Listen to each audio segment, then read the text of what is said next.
Hello everyone, you're all here again with another weekly recording. This week we're going to be in Parashat Naso, book of Numbers. And before we begin, I want to thank everyone for offering ideas for the program. I went in the end with the name Tzohar LaMikra, a window to the scriptures. And the reason I decided on window is because basically what I do here is more like a window.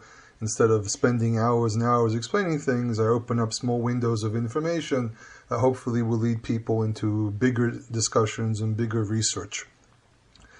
I hope everyone enjoyed last week's recordings, especially I got a lot of good feedback on Shavuot, some feedback on Bamidbar. I think Shavuot, because it was more an exciting thing that happens once a year, people were more focusing on that. And also people had a lot of questions about Shavuot. What is Shavuot? What it means? From the actual Torah text itself, and hopefully I'll be able to produce more good recordings throughout the years and be able to give information about different subjects in the Tanakh.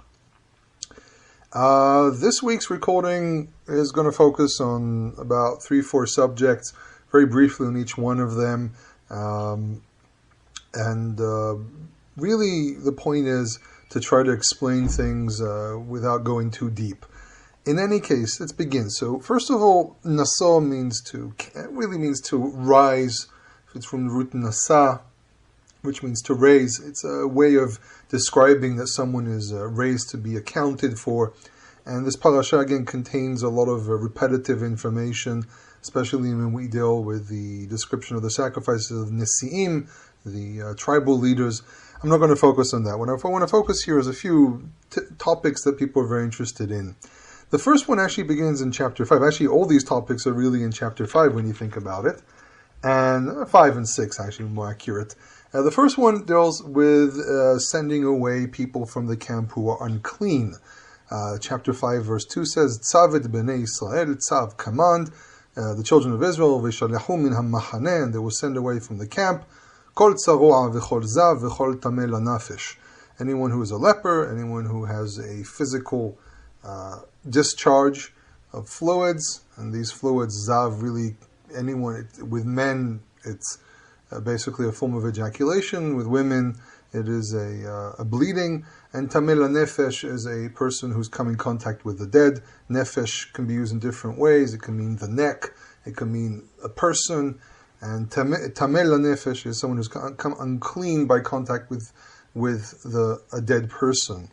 It also says mizachar ad nekeva. There's no real limitation here on male, female, probably also age. If it's a child, it'll also be problematic for them to stay in the camp. And people ask this question about, so what do you do with Jerusalem today? Well, first of all, there's several questions. There's no temple, so is it really a point of sending anyone away? And also, because the camp and Jerusalem are not the same thing, do all these rules really account the same way? At the end of the day, we need to understand that the camp is seen as a place where God literally dwelt the whole time. Well, in the land, we see that there's a separation between the place where God dwells, which is the Temple Mount, and maybe even the city, and I'll go into specifics here in a moment, and the rest of the land. So, going to Jerusalem itself, also the argument of what are the borders of the city of Jerusalem that we need to think about, because you have to remember the city was very small, then grew, and then shrank, and then grew again, and so on. So I think, first of all, clearly we have to focus only on the walled city, and ignoring the whole discussion of what exactly is the walled city. Let's talk about the walls of today. Just use that as our parameter here. The question that's raised is, do you need to remove people who are unclean in different ways from the city of Jerusalem itself? Or is this limited only to the Temple Mount? And if the Temple Mount, is it the entire Temple Mount or part of the Temple Mount? Now, as I said, the camp and Jerusalem are not exactly the same thing. The problem is that the Torah, especially books like Leviticus and Numbers, only talk from the perspective of a camp. It's Deuteronomy that starts talking about entering the land, but there are no specifications regarding the cities. There's no specification regarding the places where the temple will be. And this is why we have to go also to the accounts of what we have from the Second Temple period. And what we find there is that people who were lepers were not allowed into the city itself, while people who came in contact with the dead and people who had ejaculations of sorts were allowed into the city. Now, the problem is they can also argue that really they only saw the Temple Mount as the place that you can't go into, and lepers were sent away because of the physical danger of coming in contact with someone with leprosy, especially in those times they didn't really understand how leprosy works, and lepers were also people who had different diseases as well, so anyone with a very serious skin condition was sent away. So really what we find in the Second Temple period is a limitation only on the Temple Mount itself.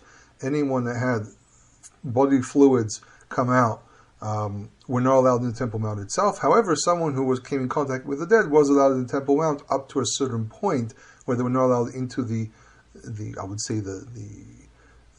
small wall. There was a small wall that surrounded the temple itself, the temple enclosure. But when I say enclosure, I also include the women's court and the inner sanctuary and the court around it. They weren't allowed beyond that little wall that gave a few feet away from the actual stairs that led into the temple itself.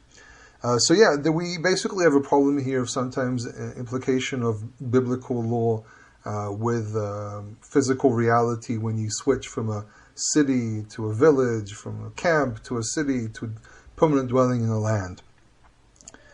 The second subject I want to talk about, and this is actually something that I have dealt with in videos, is head covering for women. This is a great opportunity from the subject of the sotah, the woman who goes astray, or is suspected, to be more precise, is suspected to go astray.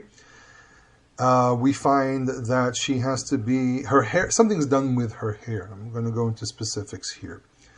But first of all, what exactly is the point of head covering?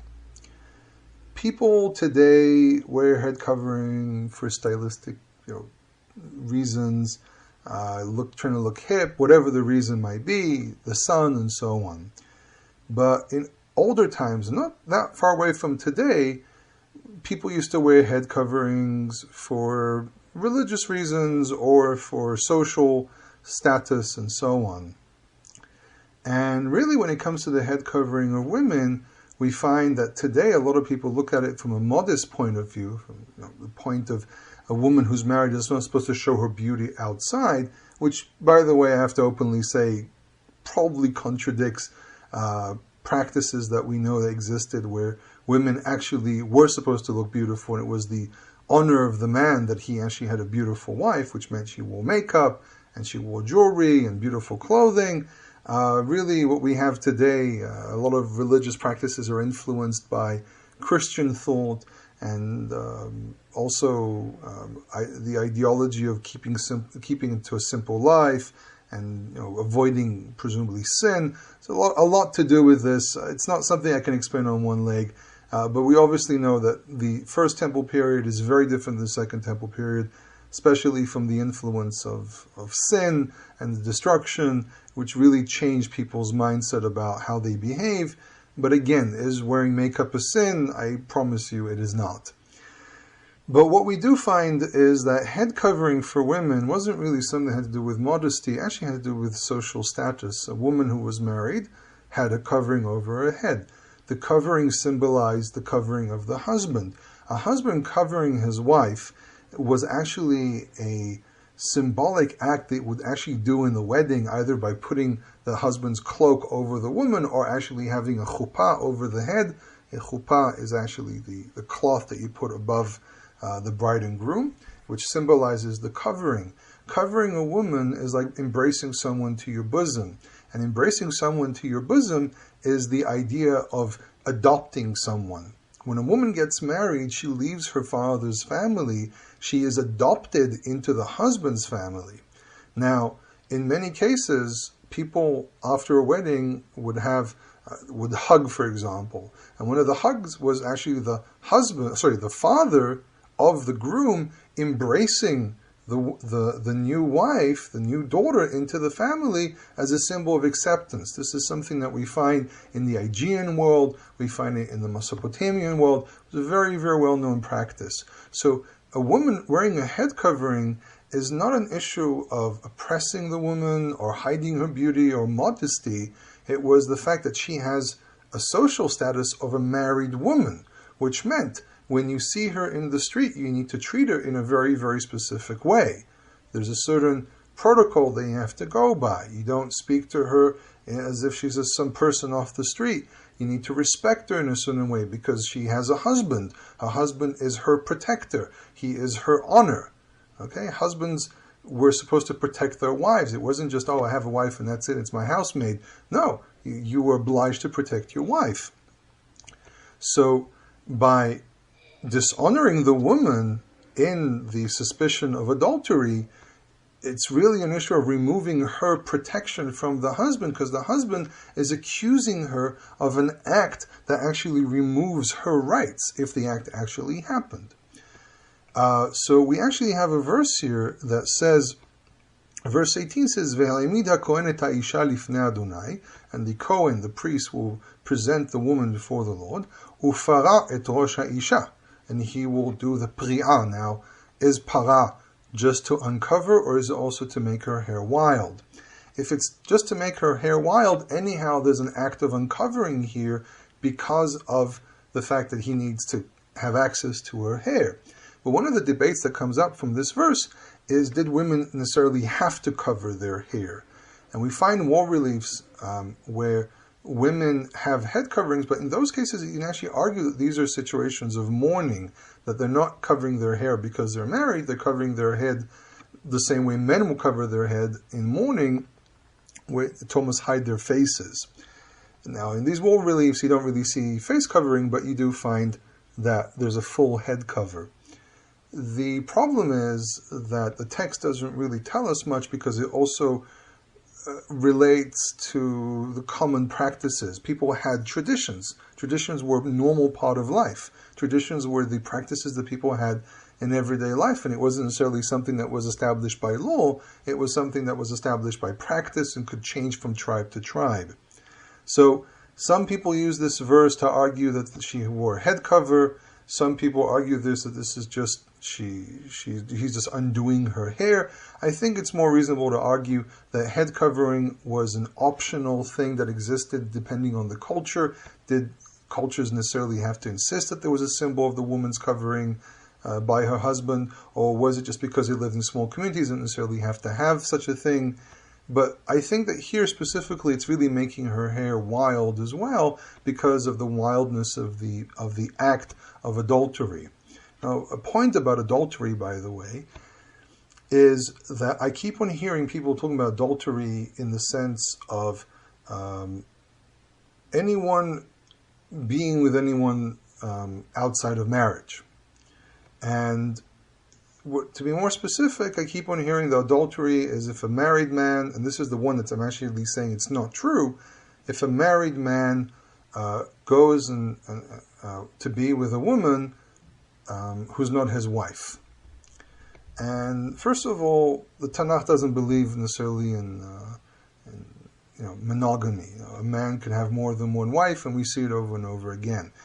This, by the way, is a practice that we don't necessarily know was done by everyone, but we do know that men that had the means, especially people of royalty that had an intention to expand their family so their family will actually survive. Kings want their descendants to remain in power, so they will have more than one wife, sometimes dozens of wives. But the average person couldn't marry more than one wife because he had to have the economic ability to support such a family. So the Tanakh doesn't really go into detail about marrying more than one wife, but it does say very clearly in Leviticus 18, Leviticus 20, that adultery really is a situation where a married woman lays with a man who's not her husband. If a married man goes and lays with a woman who's married to someone else, that is adultery. But if that man goes and lays with a woman who is not married, not betrothed or anything, it is not adultery, but it's a very, very bad form. Usually when a man wanted to have a concubine or another wife or whatever, I don't know what other term we can use when it comes to biblical terms, it's either he has a concubine or he has a second wife. Usually you have to ask the permission because it creates strife in the family. This is why it's also referred to as a tzara, that the woman is actually the enemy. The wives can become enemies. So just covering what adultery really is in the Tanakh, but again, not saying that having more than one wife is something which is acceptable, because there's a lot of requirements here, especially economic requirements, and also keeping peace in the family. I've met men that go around saying, "Oh, I want to marry more than one wife," and I tell them that's not a very simple thing to do. You need to remember that you're still married to your wife, and it's not a good idea. I actually met someone who did this, and it came off being very, very bad. In any case, I don't think it's a healthy practice in general. But another thing that people ask a lot about this practice is that they see this from the perspective of shaming the woman, but really there's a lot of shaming here of the husband. A husband comes up with a suspicion. He's going to do this in public. And if he's wrong, he's going to come off as the greatest idiot on earth. So it's important to point out here that it's not really testing just the woman, it's also testing the man. And the man, if he is incorrect, it will be embarrassed completely in front of his family, especially her family, who will be very, very angry with him, in front of his wife as well. The wife might demand a divorce after such a thing. And you have to remember that back in societies like this, men had a lot more power, a lot more control over the decisions of the family, and would bark commands at their wives and so on. But a man that makes a decision like this is also taking a risk of being personally shamed in front of the congregation, in front of the priest, in front of everyone. So it's not a simple thing, and I'm actually quite convinced, based on what I know from legal procedures in the ancient world, that this wasn't done that easily. A man had to probably present an argument, and I think that this practice was really used in a situation where the regular legal procedure of finding two witnesses who actually can testify that this act was actually done, i.e. the act of adultery, but there are circumstantial information here that the husband can produce that there is such a situation, behavior that's abnormal, or maybe a situation where there's only one witness. Because remember, the Torah says only by two witnesses can you bring a test. Can you actually trial someone? As it says, "Pishna edim yakum davar." According to two witnesses, a claim will stand. That's again translating based on context, not word for word.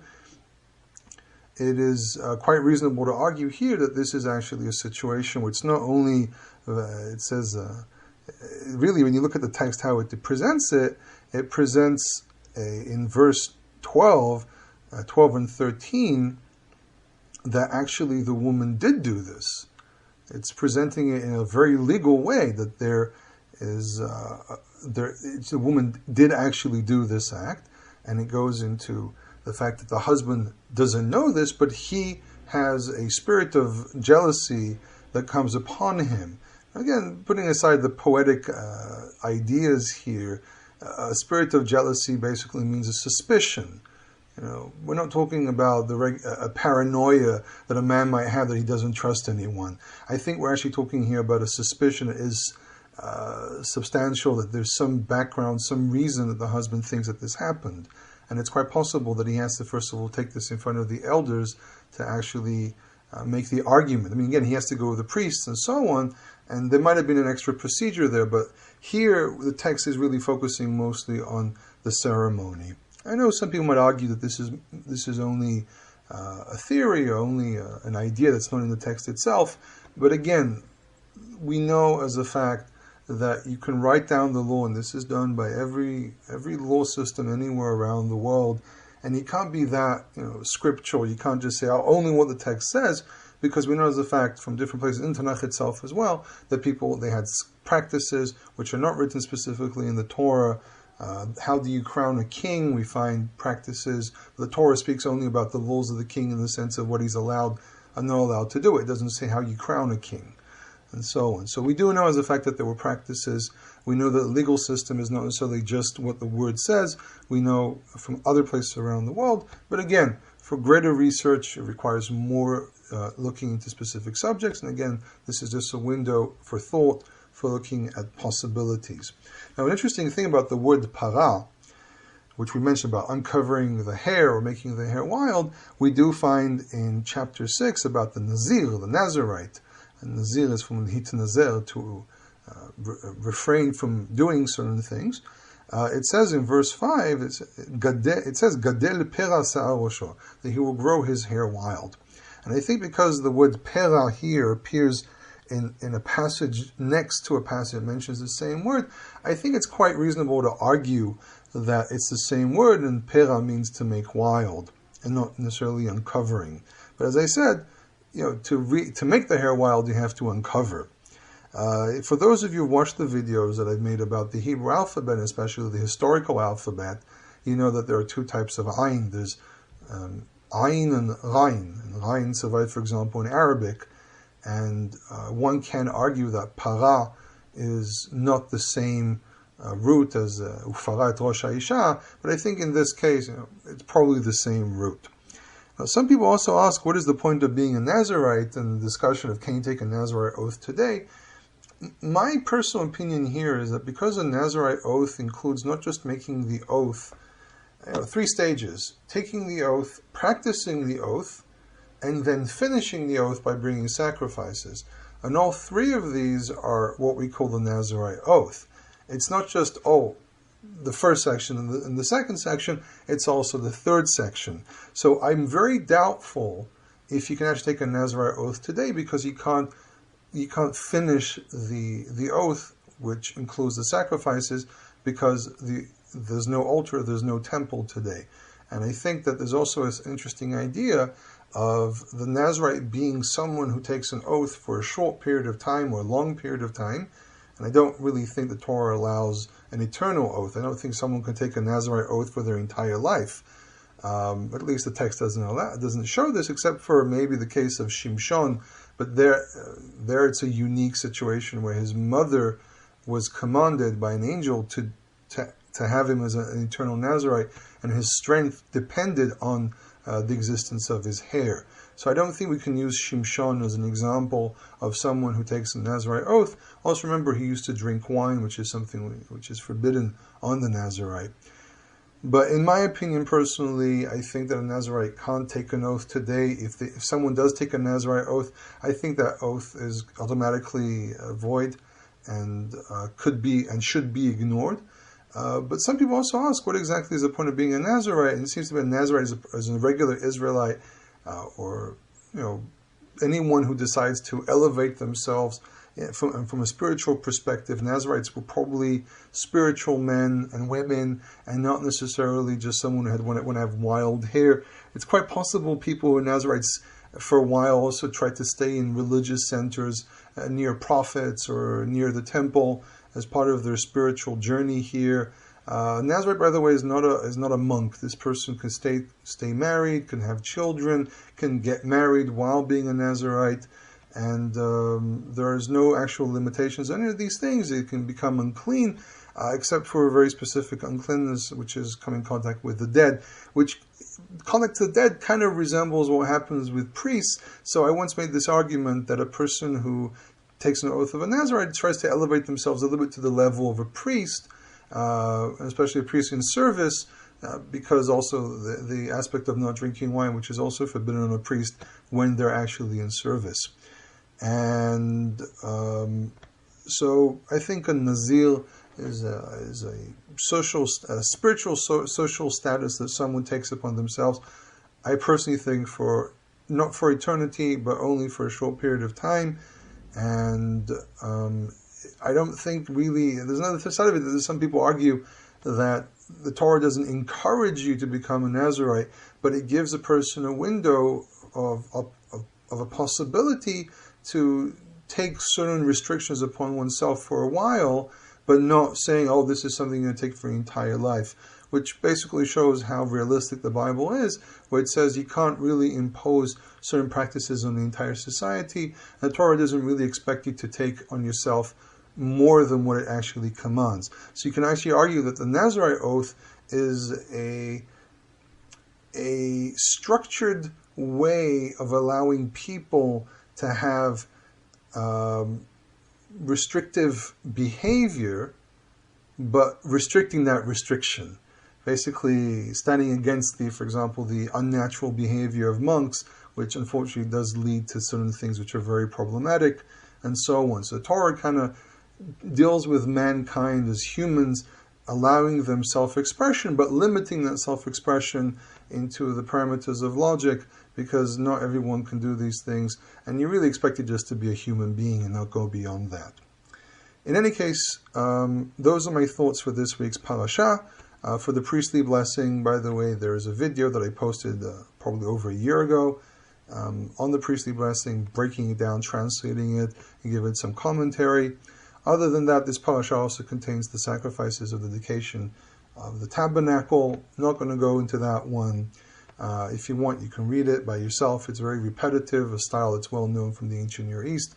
I even have a friend who claims that this is a style that's used to this very day in Arabic literature.